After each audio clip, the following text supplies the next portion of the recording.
Ալիևի հայտարարությունը Հայաստանում շատ կիսատ է ներկայացվում։ Ալիևը Աստանայում իսկապես նման հայտարարություն արել է, բայց այդ հայտարարությունը եղել է այլ հայտարարությամբ զուգորդված։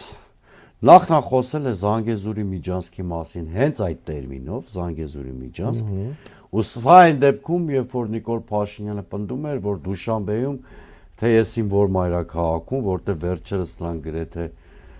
բոլոր մայրաքաղաքներում, երբ համատեղ լինում են, հանդիպում են,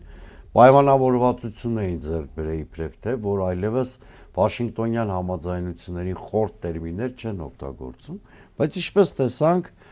Աստանայում ևս Ալիևը օգտագործեց Զանգեզուրի միջանց տերմինը, ավելին ասեց, որ դրա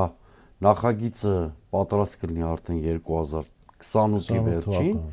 այդ համատեքստում էր, որ նա զարգացրեց այն միտքը կամ բարձրաձայնեց այն մասին, որ Հայաստան եկող բեռների համար տարանցման խոչընդոտները չեղարկվել են։